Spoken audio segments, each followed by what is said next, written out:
اس لیے ازواجی زندگی کے لیے ضروری ہے کہ مرد عورت کو نظر انداز نہ کرے۔ حضور علیہ الصلوۃ والسلام کی بیویاں تھیں، اور ظاہر ہے وہ بیویاں فرشتے نہیں تھی، انسان تھی، اور ان کے اندر جو سوکنوں کا معاملہ ہوتا ہے وہ ہوتا تھا۔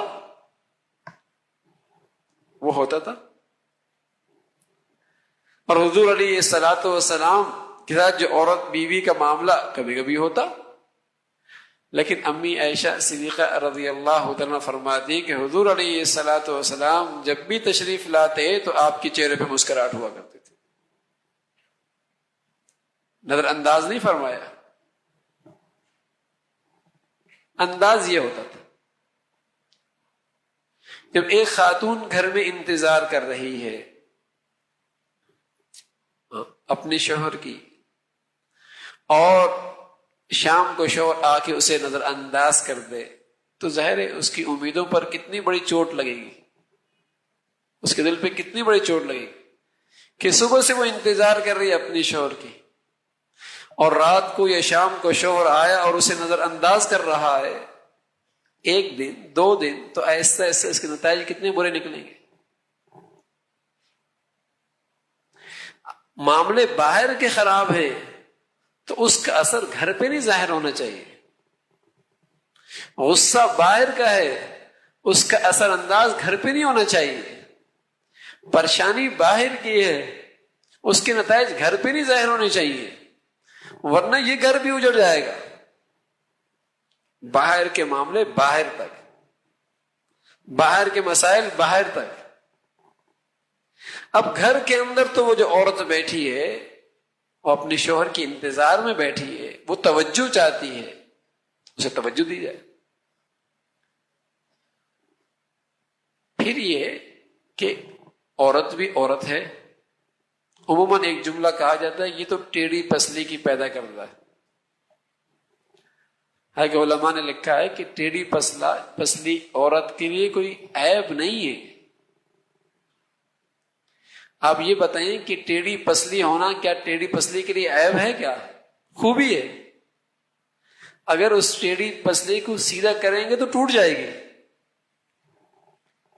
اس کے اندر وہ ٹیڑھا پن ہی خوبی ہے، اسی ٹیڑھے پن کے اندر کام آ رہی ہے۔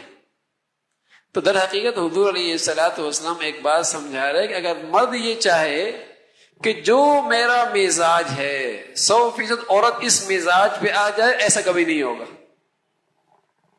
اس کی فطرت اور ہے، تمہاری فطرت اور ہے، اس کا مزاج اور ہے، تمہارا مزاج اور ہے۔ اب تم چاہو کہ 100/100 میرے مزاج کے مطابق ہو جائے، ایسا کرو گے تو پھر پسلی ٹوٹ جائے گی۔ یہ مطلب ہے، یہ نہیں کہ وہ اس کے لیے کوئی عیب ہے، عیب نہیں، بلکہ اس کا اپنا مزاج ہے، آپ کا اپنا مزاج ہے۔ تو اس کی حوصلہ افزائی ہو۔ ظاہر ہے کوئی چیزیں ایسی بھی ہوتی ہیں جو طبیعت کے خلاف ہوتی ہیں، طبیعت کے خلاف ہوتی ہیں، لیکن بہت ساری ایسی بھی ہوتی ہیں جو طبیعت کے مطابق ہوتی ہیں، ان کی حوصلہ افزائی کرنی چاہیے۔ ساری دنیا کی تعریف کریں گے، نہیں تعریف کریں گے تو اپنی بیوی کی نہیں کریں گے، حالانکہ وہ بیچاری تعریف ہی کی بھوکی ہے۔ اگر اس کی تعریف کر دی جائے، عورت کی فطرتی کمزوری ہے، جو جتنی اس کی تعریف کرے گا وہ اتنی اسی کے اوپر گرے گی۔ اور یہ کام مرد کا تھا کہ مرد اس کی تعریف کرے، اس کی حوصلہ افزائی کرے، تو پھر دیکھیے وہ محبت بھی دے گی۔ اور اس کا طریقہ یہ ہے کہ ظاہر ہے اس کے اندر کچھ کمیاں بھی ہیں، خوبیاں بھی ہیں، تو اپنی سوچ کو بجائے منفی بنانے کے مثبت بنا کے رکھے، مثبت بنائے۔ ایک بہت بڑے امام گزرے ہیں، اور اللہ کی شان کے وہ رنگ میں انتہائی سیاہ کہ رات بھی شرمانے لگے، لیکن قرآن بہت اچھا پڑھتے تھے، قرآن بہت اچھا پڑھتے تھے، قاری بہت بڑے تھے۔ تو باپ نے بیٹی سے پوچھا کہ قرآن بہت اچھا پڑھتے ہیں. تو بچی نے اسی مثبت سوچ کو سامنے رکھ کر کہا ہاں میں اپنا ایمان ان کا قرآن سن کے تازہ کرتی رہوں گی. میری طرف سے اجازت ہے, آپ رشتہ طے کر دیں. اللہ کی شان, عورت اس کو اللہ رب العزت نے حسن و جمال دیا تھا. تو ایک دن دونوں بیٹھے ہوئے تو بیوی کہنے لگی آپ بھی جنتی ہیں میں بھی جنتی ہوں. تو مرد کہنے لگا میں تو جنتی ہوں, سمجھ میں آ رہا, اس لیے کہ ایسی نیک سیرت اور خوبصورت بیوی مل گئی,